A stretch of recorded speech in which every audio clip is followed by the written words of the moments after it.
Hey, thanks. Hi everyone. I'm Amy. I am the new Edinburgh Mental Health Network Coordinator. So if you have any kind of questions about the network, or if you would like something featured on our social media or anything for our website, any fun and fantastic research that you're doing, we would love to hear about it. So please feel free to drop me an email. I can pop my email in the chat. But for now, we're just going to start off with some amazing flash talk showing the range of different mental health research that's going on in the University of Edinburgh. They will have a question session at the end, so feel free to either save your questions for then or continue to kind of put them in the question and answer section as we kind of go through. So we're going to start off with Amy Chandler. So just give me 2 seconds, I can get the slides up. And Amy, it's over to you. Hi, thank you everybody, and thank you other Amy for chairing. I'm going to time myself, so hopefully I'll stay on track. My name's Amy Chandler. I'm a senior lecturer in the School of Health in Social Science in the subject area of counselling, psychotherapy and applied social science, so already a very interdisciplinary area. I'm a sociologist, so I'm very much in the applied social sciences end of things. Do you want to go to the next slide, Amy? Thanks, sorry. So I'm going to be just running you through in the few minutes that I've got some of the research that I'm currently involved in leading, which is related to mental health, but in an interesting way, I think, because my primary research area is actually suicide, which is often seen very kind of unproblematically as an issue of mental health, but the approaches that I'm using to research suicide are much more embedded in interdisciplinary and multidisciplinary social scientific perspectives. So one of the biggest projects I'm working on just now is a 5-year investigator award funded by the Wellcome Trust, and it's entitled Suicide Cultures: Reimagining Suicide Research. So what this project is attempting to do is to kind of develop and then test out a range of qualitative, sociologically, but also more broadly social scientific approaches to studying meanings and practices of suicide across diverse communities and places in Scotland. So myself and my research team are going to be working on ethnographic work, trying to understand what suicide means to very different people across Scotland, and how practices of suicide, so the methods that are used as well as the people involved in carrying out suicides, might vary. So we know that rates of suicide vary a lot across Scotland and indeed across the world, but most research that attempts to look at this looks at it as an epidemiological issue. Very little attempts to look kind of behind the numbers at the kind of qualitative meanings and practices around that. So that's what we're going to be doing over the next 5 years as part of that project. If you could flip to the next slide, Amy, thanks. I'll wait for it to come up. The other project that I'm involved in is another one focused on suicide, and again, it's a multidisciplinary project. This is a collaboration with my colleague Anna Jordan, who's based at the University of Lincoln, and has a sort of specialty in political science and political studies. And this is a qualitative mixed method study of how suicide is produced and responded to in formal and informal politics in the UK.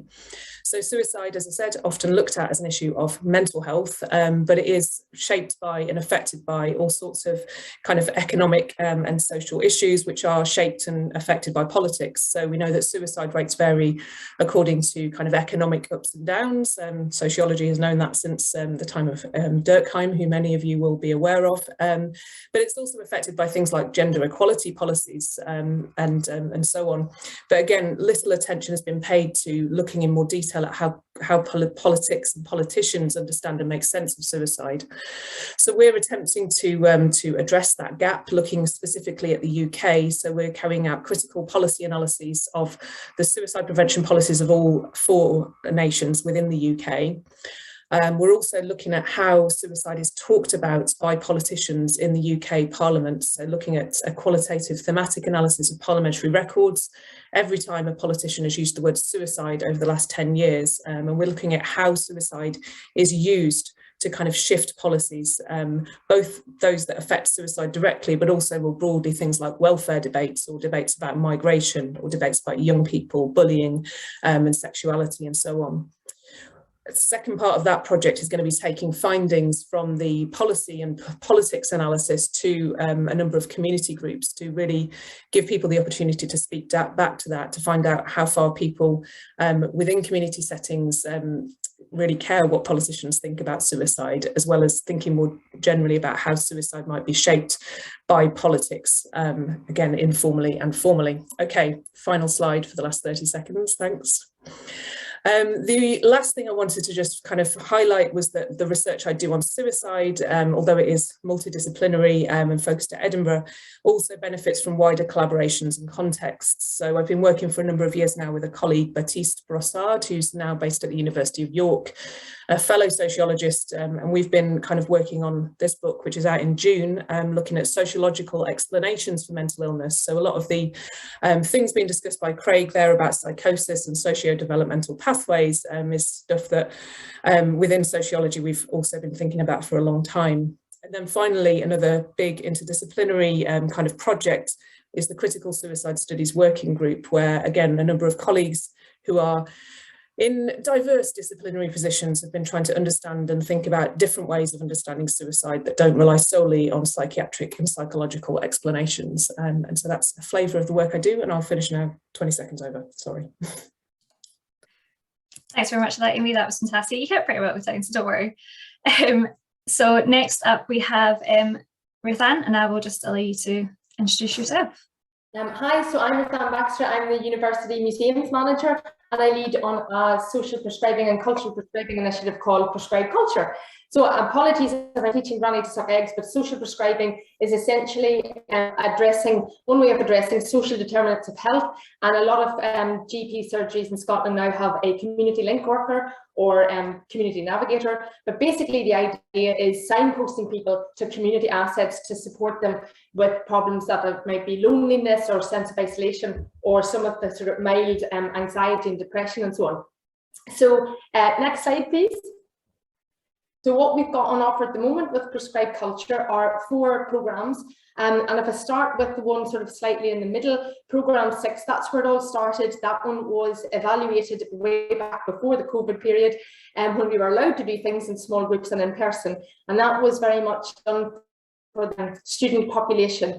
And that is hopefully coming back into person again now this March or April.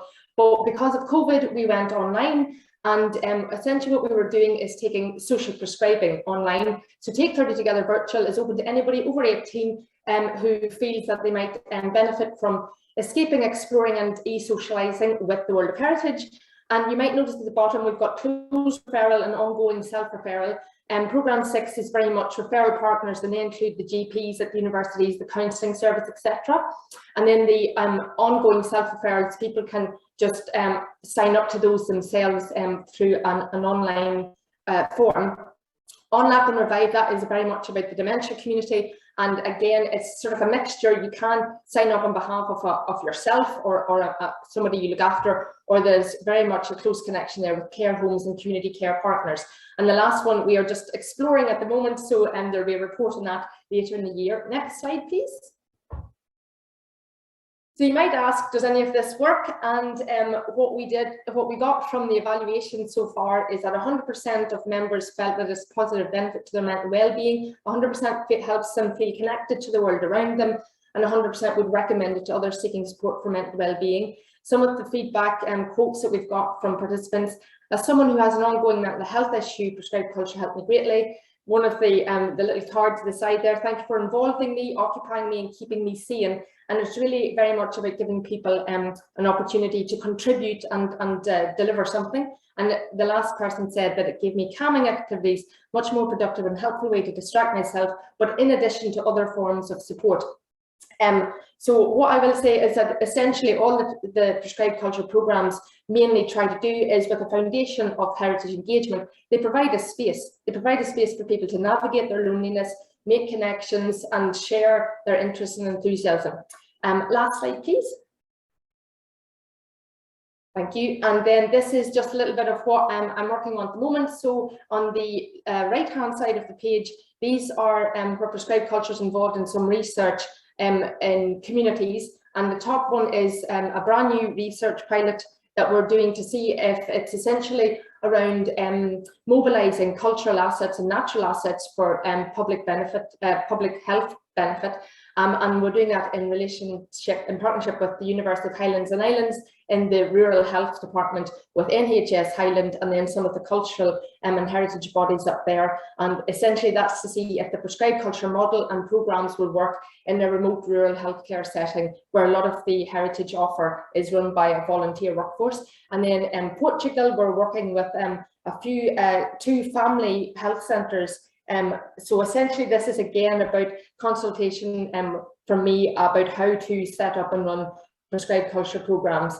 And then on the other side are things that more to do with the student body, and hopefully the main relationship here is with an academic psychiatrist called Anne Duffy at Queen's University in Canada, and she's developing You Flourish, and prescribed culture is very much a part of that. We're just about to start experimenting and seeing how the Take 30 virtual works for the students in Canada. And I think that might be my 5 minutes.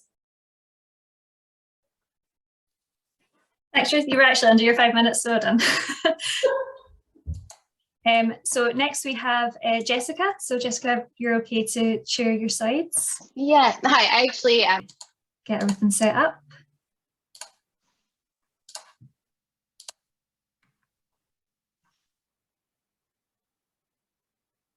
Hi, I hope, just check you're hearing me okay? I can hear you. Yeah, great. Hi, so I'm Robert Stewart. I'm a perinatal psychiatrist and senior clinical research fellow in the Department of Psychiatry here at Edinburgh. So I'm going to talk about very, very briefly about some of the links and connections that we have with colleagues in and activities in Malawi. And I'll speak for a couple of minutes, and then my colleague Stephen Laurie, Professor of Psychiatry, will speak for the second half. So if you want to move on the slide, please.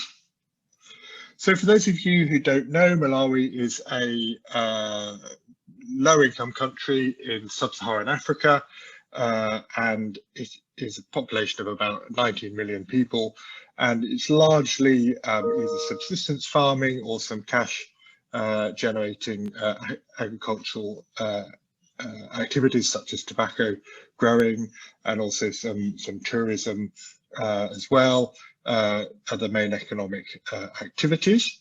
If you could move on. Yes, here we are. So these are sort of some things that have really not been completely carried out by the Department of Psychiatry, but linked activities have always been supported by the university and carried out sometimes by some personnel working within the university. And the mental health connection with Malawi really started with in middle of 2000s, about 2005, with the establishment of the Scotland Malawi Mental Health Education Project, which has had over £1 million of Scottish Government funding since then, and has the main model has been psychiatrists from the UK providing teaching to the medical students at what was the College of Medicine, and is now Community University of Health Sciences, and also supporting the university there to set up training in psychiatry, which and then two of the trainees there, Dr. Lurimbi and Dr. Kulisewa, pictured, have qualified through that programme. I've also supported the establishment of the Mental Health Users and Carers Association, which is increasingly active. More recently, there was a colleague who's, I think, in this meeting, Donica Mullin, led in a fantastic job pulling together the Malawi Quick Guide to Mental Health, which is a aim for people in the districts working with people with mental health problems, and provides them with very clear guidance on how to support and manage mental illness in those conditions. And there's also been some MHGAP-based training activities studies as well. So we move to the next one. So that's that kind of background activity has been built on, and there was an important seed funding obtained by Andrew McIntosh, which then led to the successful Generation Malawi funding, which is linked with another study. So Generation Malawi is MRC funded, Healthy Lives was a linked project funded by the Wellcome Trust.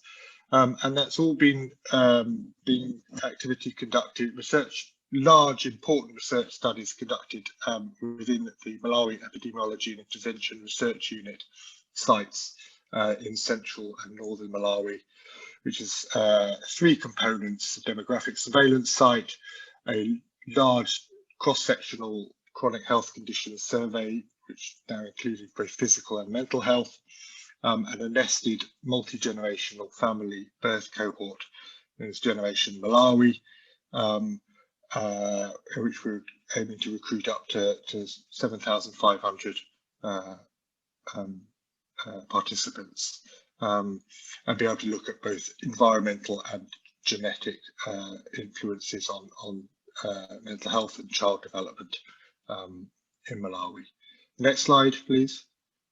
There have been some sort of spin-off projects already starting to come, and an important advocacy project, the African Alliance for Maternal Mental Health, further training through the link with UNC and University of Cape Town called Warm Heart, and another big important collaborative research grant to Andrew McIntosh called DEP-Gen Africa, with partnerships across the continent.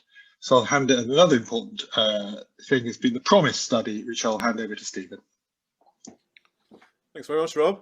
And the next slide, Amy, please. So yeah, I'm just going to briefly introduce this project in 2 slides. We are almost got the funding letter from the Wellcome Trust. I believe that we're going to be getting that in the next week or 2, and hopefully starting in the early part of this year on this project to improve the diagnosis and management approaches to psychosis in Malawi.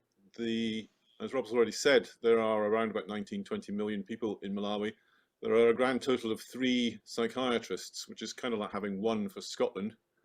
Some people might think that might be a good thing, but it means that a lot of people with quite severe mental illnesses don't get any access to any service whatsoever. And I've got the one slide here is really about how the multidisciplinary composition of the team. And then the second slide is a little bit about the methods, which I thought would be interesting to quickly go over. So I'll stick on that first slide for a little bit longer, Amy, if I can.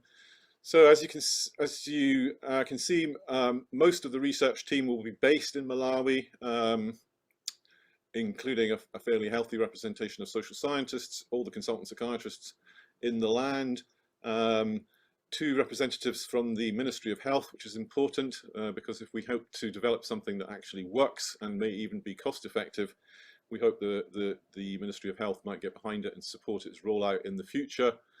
We're quite well funded for RAs. The Wellcome Trust is probably going to give us around about £3 million in total for this project over 5 years, which means you can support quite a lot of staff.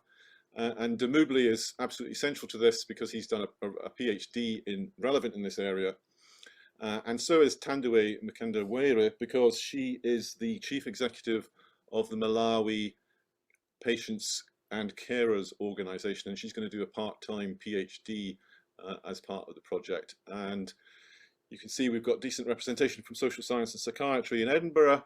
Another critical person is Kirsty Forsyth, who's based at Queen Margaret's University and comes with years of experience in implementation science, which I will talk a little bit more about in a moment or 2.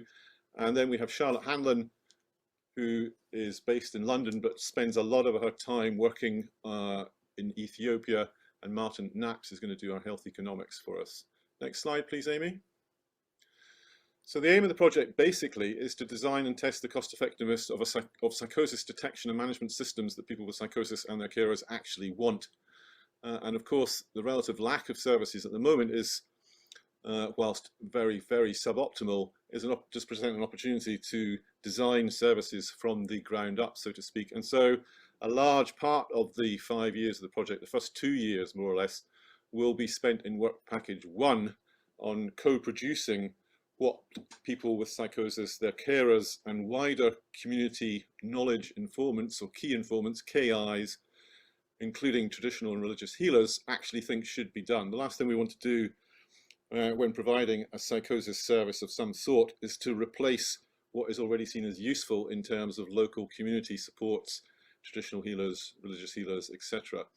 But we hope to, by speaking to people with lived experience, using participatory action research techniques like photo voice to empower them and enable them to talk about their experiences and what would actually help them consult carers, we hope to be able to galvanize healthcare surveillance assistance at a village level to work with all the current staff and carers, informal and formal, that are currently involved. And I think I'm probably about to run out of time, so I'll just say that we're using Custy's implementation science techniques throughout, which basically involves manualizing interventions, pathways, and so on and so forth, training people and getting feedback at each and every point that is possible to iteratively improve those.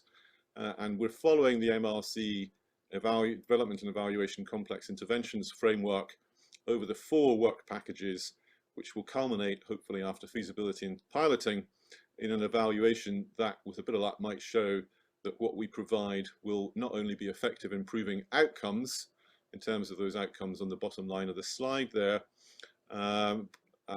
but also outcomes that carers and people with lived experience have themselves prioritised. I think I should probably stop. Thank you.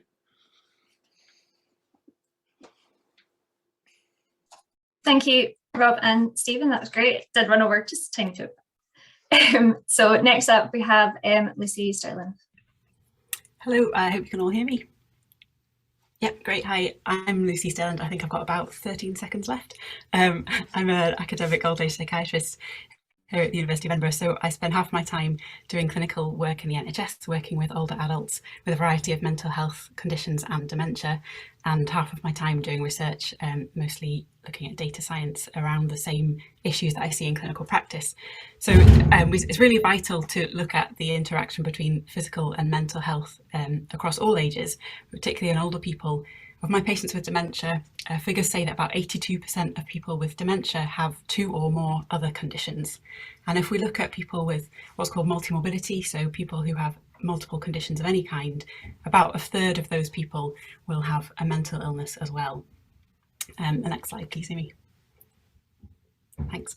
So this is a graph of some data from Scottish GP practices. It's a slightly old study now, but it's very well cited because there's about 1.75 million people in this study, and it's all real life people in Scottish GP practices.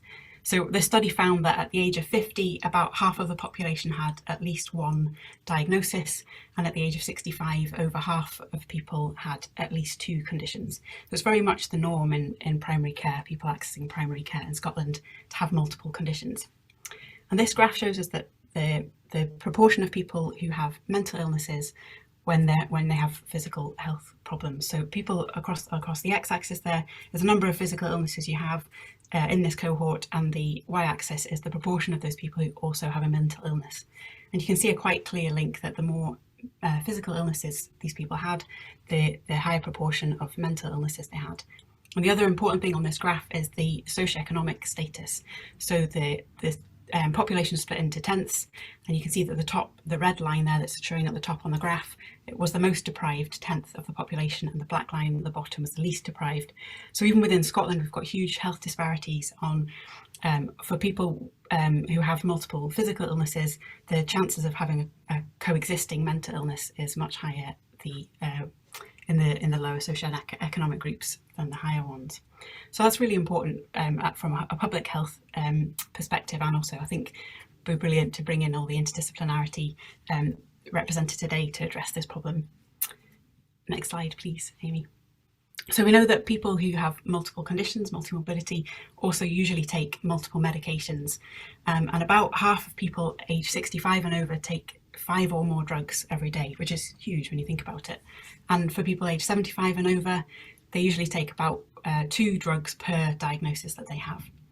So looking at prescribing records is a really useful and important way of exploring multiple conditions, and both looking at medications as a sort of marker of having multiple conditions, but also looking at the medications themselves to see whether taking multiple medicines has a negative effect or whether individual medicines can have impacts on mental health outcomes. So this slide just represents a data set that I've been working with through Public Health Scotland, formerly known as ISD Scotland, that's the old logo there as well, which links up NHS community prescribing data, obviously all completely anonymised, that's been linked through the CHI database. That's an individual identifying number that every person registered with a GP in Scotland has, that then links the community prescribing data to their death certificates, any hospital outpatient visits, hospital psychiatric inpatient records, and general hospital inpatient records. And I have a data set of people aged 50 and over who had 1 or more prescription, which is about 1.2 million. And follow them up for 8.5 years, purely looking at the routine records. I don't have time to tell you about any of my results, so you'll have to tune in or look me up on Twitter to look at some of the answers. But it's just a really great resource that we have, and being able to look at those data to explore those links between multiple physical conditions or medications and mental health outcomes. And next slide, please, Amy. And just to briefly mention some of the collaborations that I currently have. So I work with an analyst at Public Health Scotland, and also with the Scottish Government for their post-diagnostic support for dementia service. And I also have some sort of triangulation studies where I'm looking at similar analyses, but in much smaller data sets with more refined information, such as the Lothian Birth Cohort 1936, with which I'm collaborating with the University of York, and also the Canadian Longitudinal Study of Ageing with collaborators at McMaster. That's me, thank you. Thanks, Lucy, that was great. And then our last speaker of this round of Flash Talks, we have Maria. Okay, hello everyone. My name is Maria Walters. I'm from the School of Informatics, and I've also got an association with the Alan Turing Institute. I'm not going to talk too much about all of the projects that I've got going on. Rather, if anybody's interested in technology components or has a technology component to their mental health study, contact me. And what I'm going to do in those slides is give you a brief summary of what to expect when you involve me in your project. So next slide, please. I like to think about technology and mental health in terms of the questions that are posed in realist evaluation. So first of all, what's the technology? We've already heard about technologies in the social prescribing talk by Ruth Ann. Technology was a medium to bring people together for social prescribing during lockdown. Works for whom? And again, there's some interesting overlap with what Lucy was just talking about in terms of comorbidities, because obviously people who have physical illnesses and mental illnesses will also have issues with their hearing, touch, movement. I mean, imagine somebody who has rheumatoid arthritis, somebody who has diabetes, which affects their sense of touch. And then in what respects does it work? In which context does it work? And how does it work? So that's what I'm mostly interested in when talking about mental health and technology. Next slide. So I'm going to give 2 examples. One is an ongoing project that is led by the School of Health and Social Science, which is called Immerse, where we're looking at specifically the experience sampling method. So what the experience sampling method does, very, very roughly, is you have a phone app, and your phone checks in with you in the morning, in the evening, and 8 to 10 times during the day, looking at, hey, where are you? What are you doing? How are you? Let's think about your mood. Now, for whom does it work? this is really exciting. One of the things I like best about this study is that there are no exclusions. So normally you have, oh, we want depression only, we don't want somebody who has anxiety as well, but here it's like, if a clinician thinks you can benefit, you're signed up. And then in what respects does it work? Does it give increased insight into people's own condition? In what contexts can it work? So people who can access and receive therapy on the NHS, what are the contexts of those people? And also, how does it work? Is there co-discovery of patterns going on? We're about to find out. The main study is starting at the end of 2022. Next slide. There are also interesting patterns to be observed in online communities. Now, due to a joint project where I got to know Stephen, Rob, and Sumit, this is the Immerse project held by Andrew McIntosh, I got in touch with people in Nepal. So I started following the Nepal subreddit. And what I discovered was that from time to time, Nepalese Reddit users with mental health problems would speak up on that subreddit because they didn't feel that anybody else they could talk to. They reported mental health stigma, high expectations, and they got quite a bit of good information and emotional support from the community, such as, you know, here's a helpline you can text. And final slide. There are obviously also a few pitfalls which I've observed. So when we talk about what technology, we have constant results that roughly 10% of the population can't be reached by just apps. And there's a lot more hesitancy towards technology, especially in the digital natives, that one might think. In terms of what digital mental health is doing, a lot of it is centered on diagnosis and screening. But what does it do to emphasize diagnosis and screening if the waiting lists for CBT are years long? Also, in what respects does it help? Do we see a reduction in incidence? Do we get better access to therapy? In what contexts are apps appropriate? Imagine a situation where somebody is a victim of domestic violence. The domestic violence apps will be on people's phone, but masquerading as games apps, so that the violent partner doesn't see them when he or she is going through their partner's phone.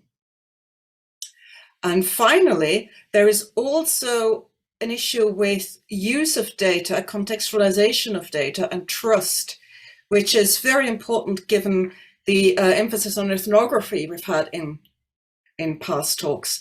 There's a big trend of just scraping social media and analyzing social media, but this has a lot of issues. And even if you can get access from sources such as Crisis Text Line, this is an ongoing controversy. How are they using their data? When I text Crisis Text Line, am I really going to read 4,000 words of informed consent? Am I really in a state to provide informed consent? So these are all questions that I'm very interested in when discussing technology in mental health.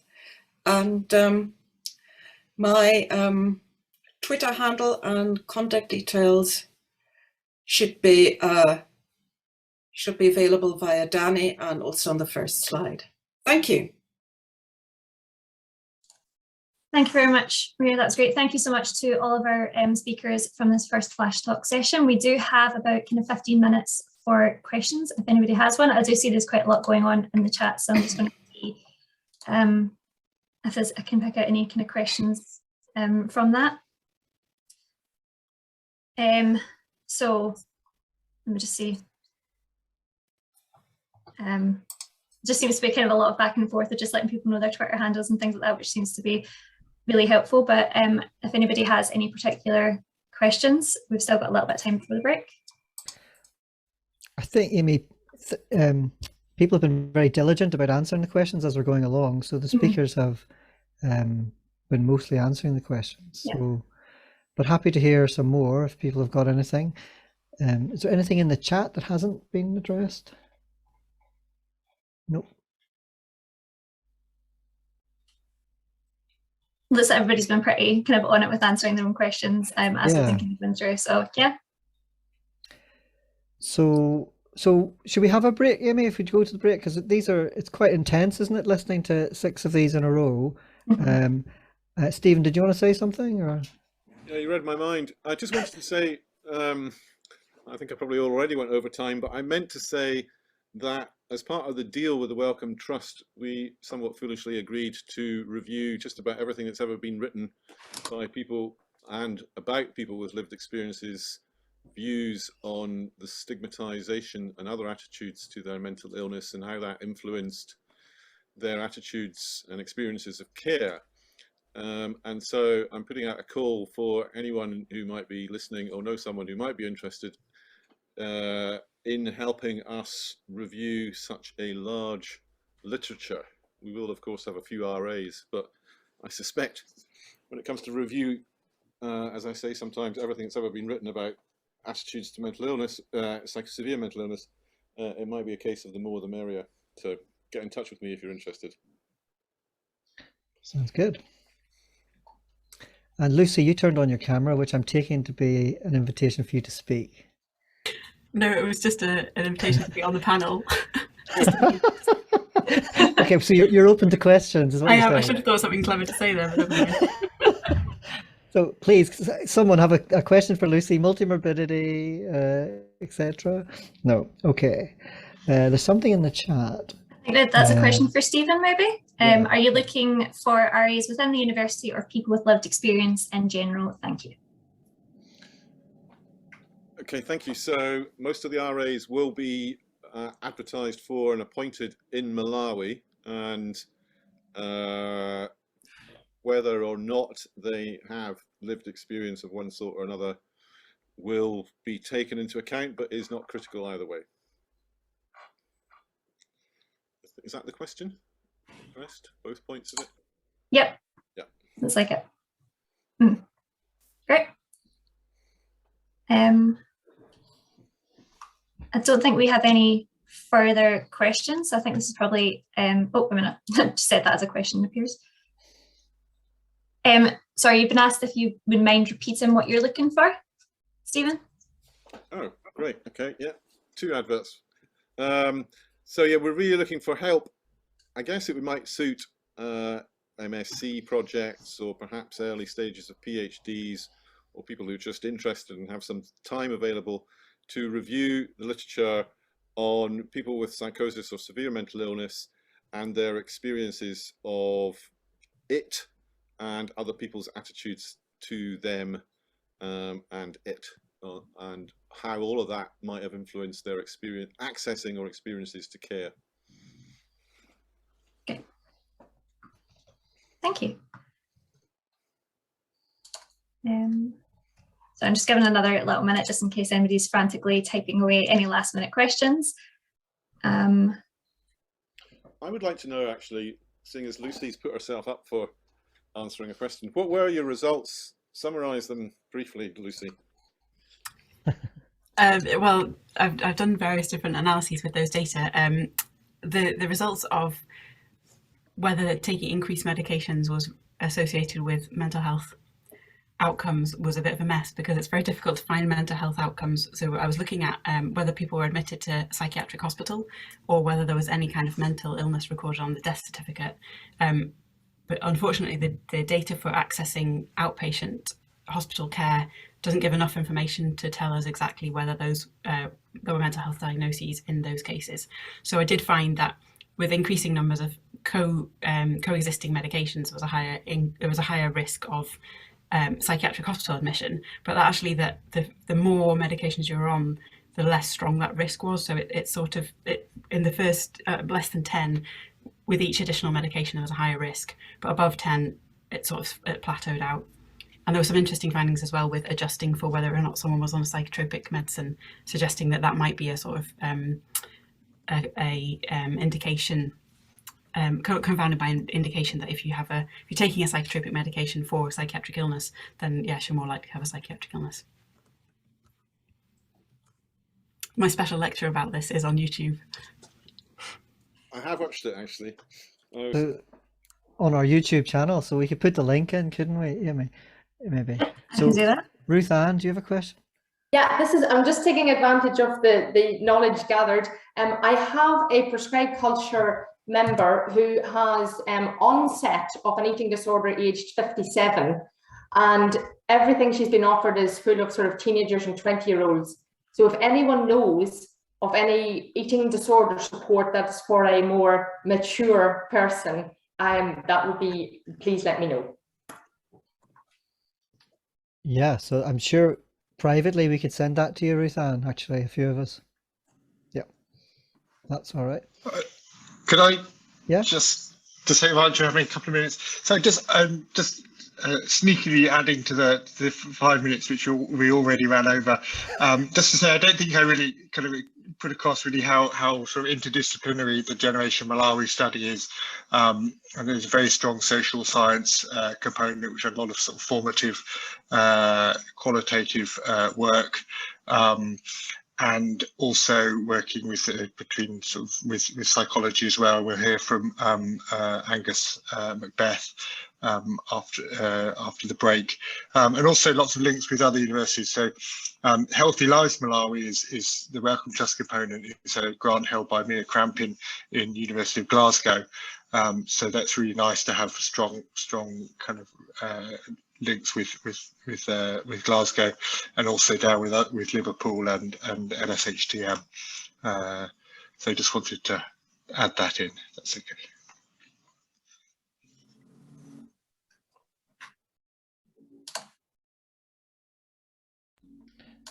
Great. So people are now, the Q&A is kicking off now that we've had a slow start. And thanks, Lucy, you're typing away, I can see. Would it be easier to say that out loud, or are you happy just to keep typing?